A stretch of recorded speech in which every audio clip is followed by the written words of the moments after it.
다 같이 사도신경으로 신앙 고백하시겠습니다.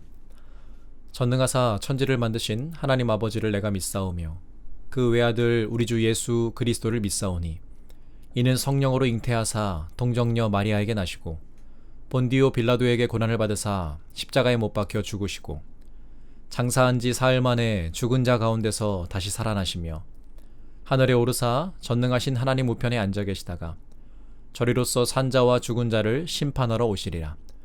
성령을 믿사오며 거룩한 공회와 성도가 서로 교통하는 것과 죄를 사하여 주시는 것과 몸이 다시 사는 것과 영원히 사는 것을 믿사옵나이다.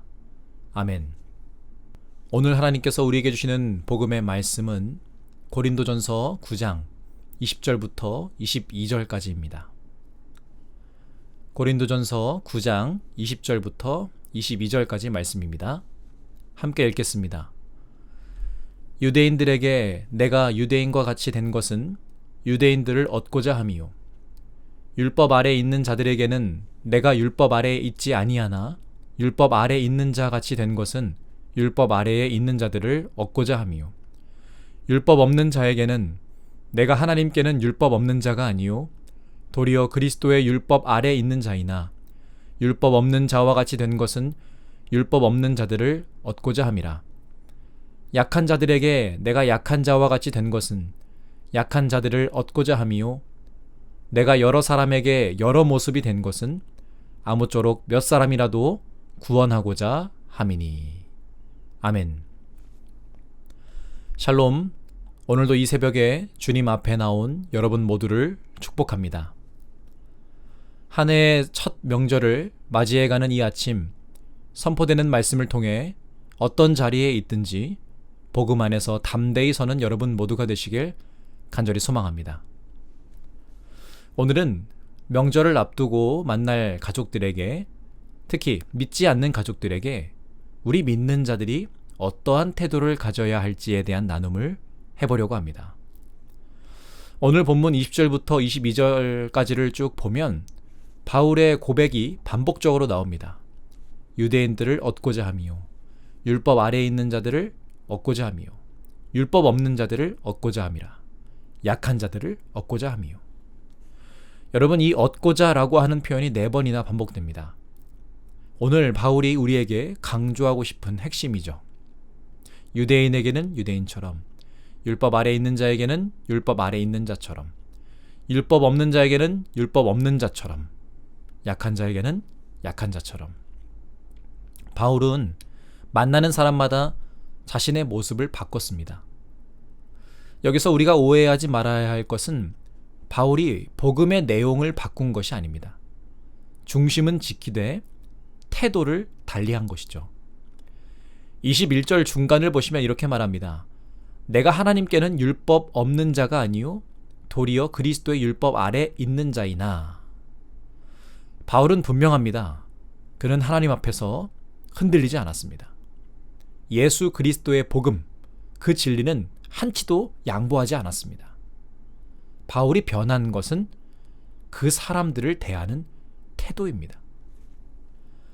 바울은 유대인을 만날 때 그들이 소중히 여기는 것을 존중했고, 이방인들을 만날 때 그들의 문화를 이해하려고 했고, 약한 자들을 만날 때 그들의 연약함에 함께 했습니다.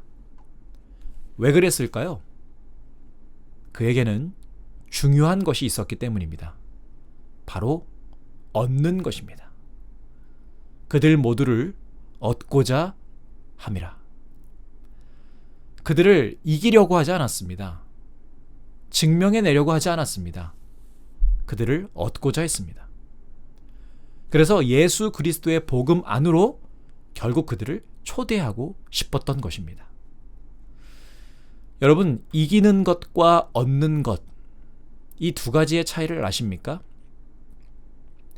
이기는 것이 만약 목표라면 논쟁에서 이기면 됩니다.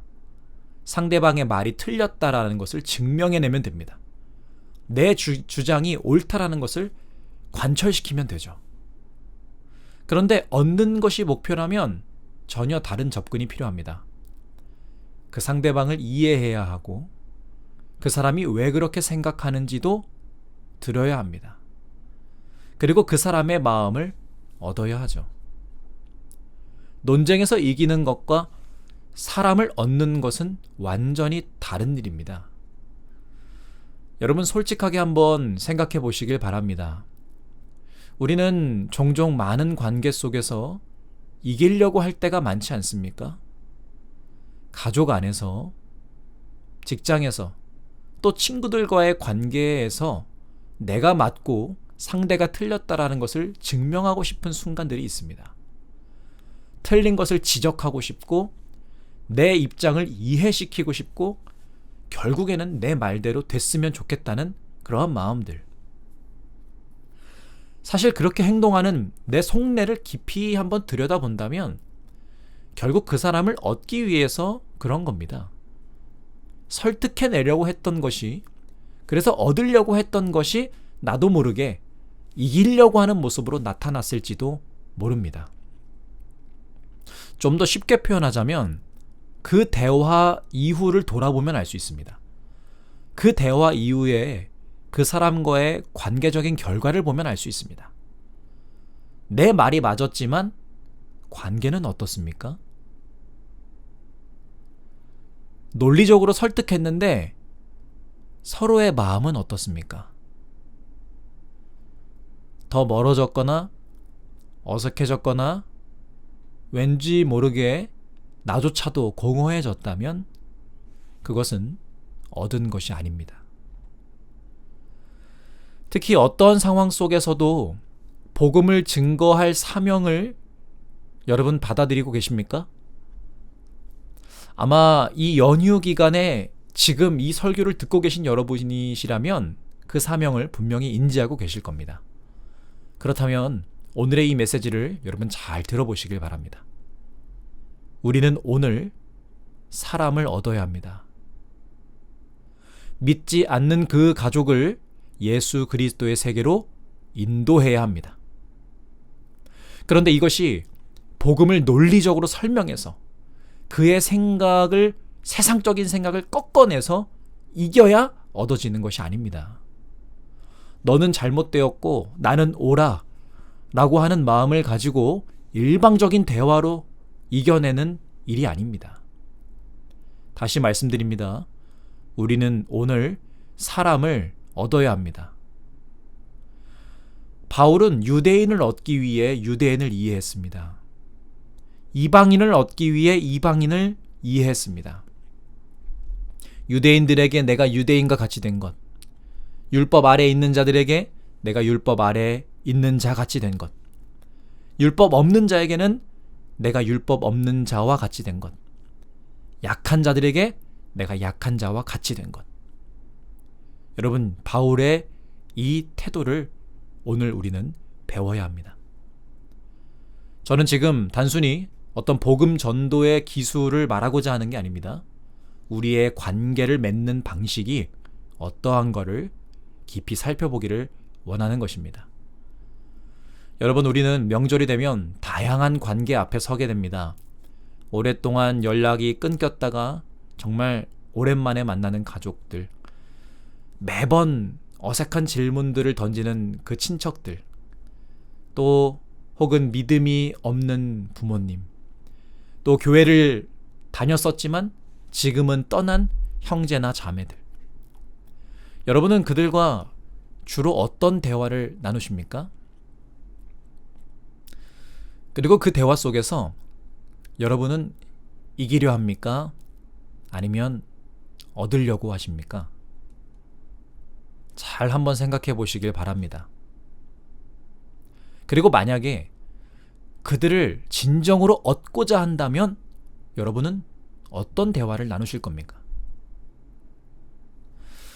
먼저 여러분, 그들의 관심을 이해하는 것부터 시작해 보시길 바랍니다.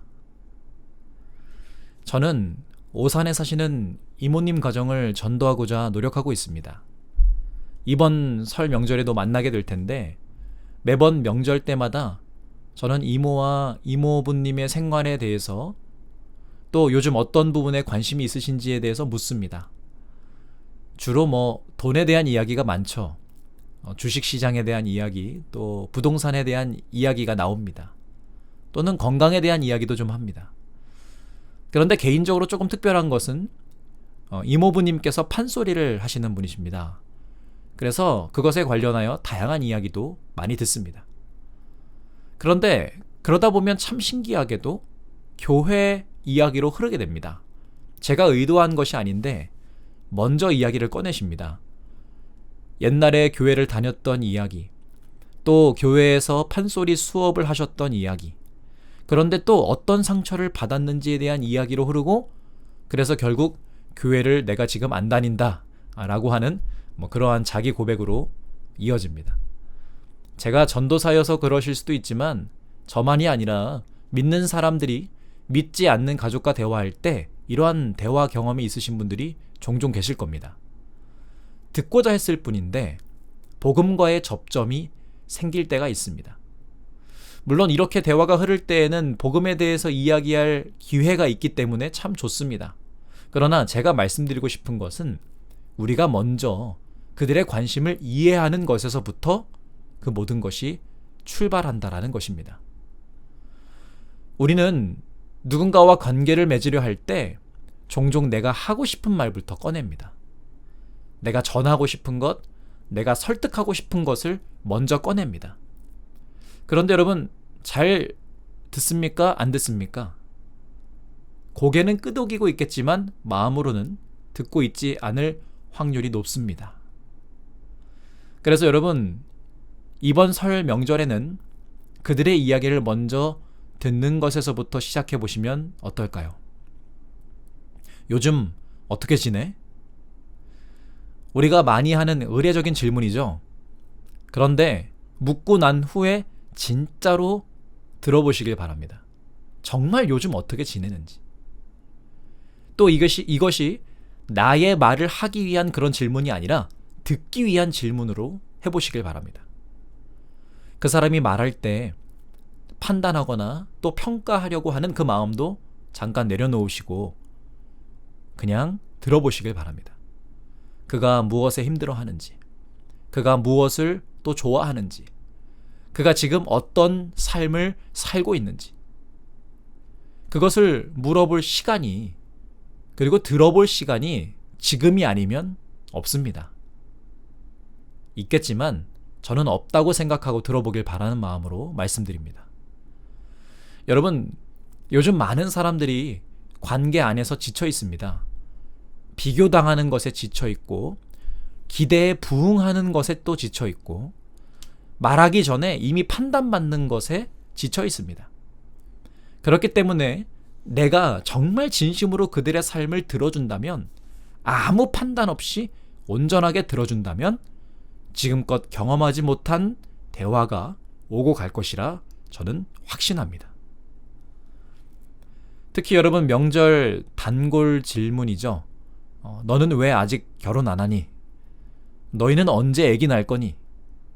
여러분, 이것보다 요즘 어떤 시간 보내고 있어?가 더 좋습니다. 요즘 어때? 살면서 힘든 거 있어? 이것이 더 좋습니다. 그리고 들어주세요. 그들의 이야기를 쭉 들어주세요. 그리고 정말로 내가 들으면 내 태도도 자연스럽게 바뀌게 됩니다. 바울이 약한 자들에게 약한 자처럼 되었다라는 것은 그들의 상황을 진심으로 이해하고 그리고 들어주었다라는 것입니다. 여러분, Z세대라고 하죠. 저도 Z세대인데 특히 이 세대에게는 자신의 이야기를 온전히 들어줄 어른이 필요합니다. 교회와 복음에 대한 이야기는 그러한 관계를 먼저 맺고 난 후의 이야기입니다.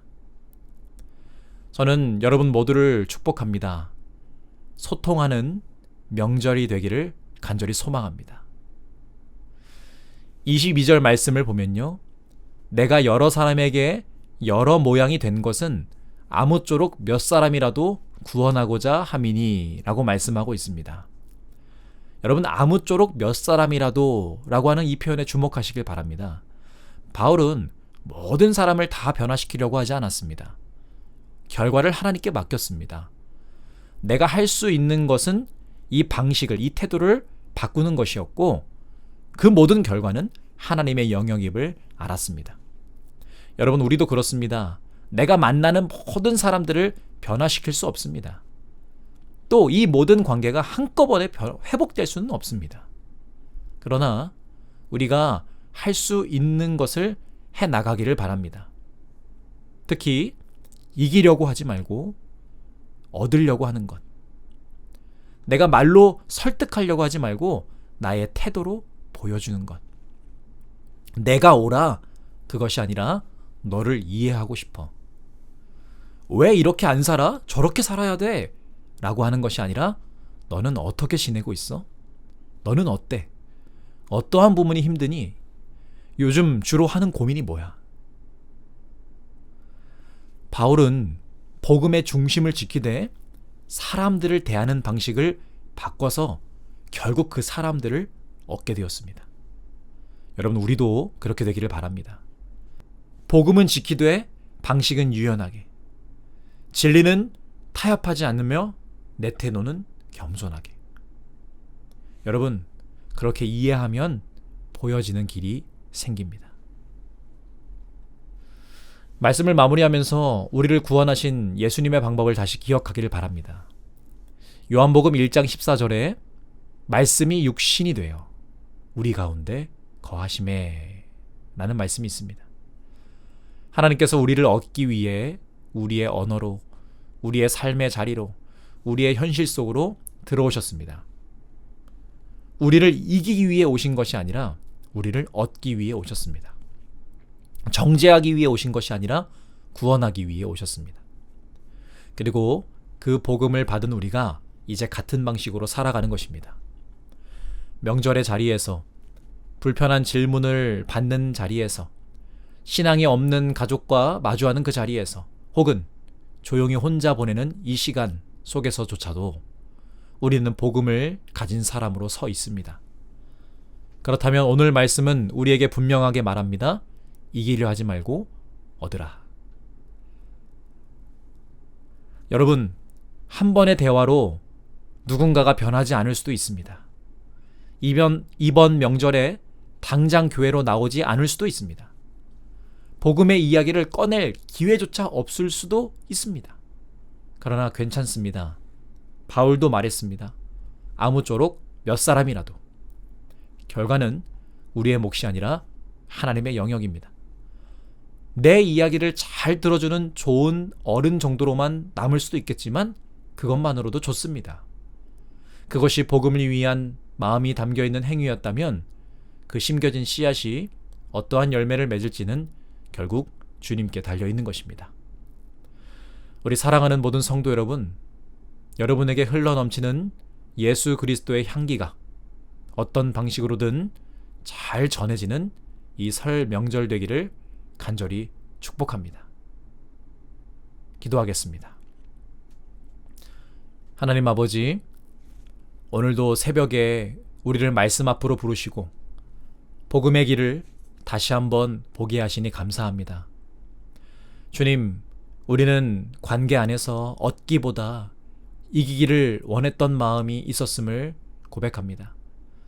옳음을 증명하려다 마음을 잃어버리고 논리로 설득하려다가 사랑을 놓친 순간들이 참 많습니다. 우리의 그 말과 태도를 주님 앞에 내려놓게 하여 주시옵소서. 바울이 여러 사람에게 여러 모습이 된 것처럼 복음을 타협하지 않되 사랑으로 다가가게 하시고 상대의 관심과 그 정서와 가치를 이해하는 마음을 우리에게 허락하여 주시옵소서. 복음을 위하여서 말로 내가 앞서가기보다 먼저 듣게 하시고, 복음을 위해서 판단하기보다 공감하게 하시고, 복음을 위해서 정죄하기보다 따뜻함으로 먼저 품게 하여 주시옵소서. 각자의 자리에서 우리가 할 수 있을 만큼만 충실히 하게 하시고, 결과는 하나님께 맡기는 믿음을 허락하여 주시옵소서. 우리의 삶이 복음의 언어가 되게 하시고 태도로 복음을 전하는 이 명절 하루하루가 되게 하여 주시옵소서. 예수 그리스도의 이름으로 기도드립니다. 아멘. 하늘에 계신 우리 아버지여, 이름이 거룩히 여김을 받으시오며 나라가 임하시오며 뜻이 하늘에서 이루어진 것 같이 땅에서도 이루어지이다. 오늘 우리에게 일용할 양식을 주시옵고 우리가 우리에게 죄 지은 자를 사하여 준 것 같이 우리 죄를 사하여 주시옵고 우리를 시험에 들게 하지 마시옵고 다만 악에서 구하시옵소서. 나라와 권세와 영광이 아버지께 영원히 있사옵나이다. 아멘.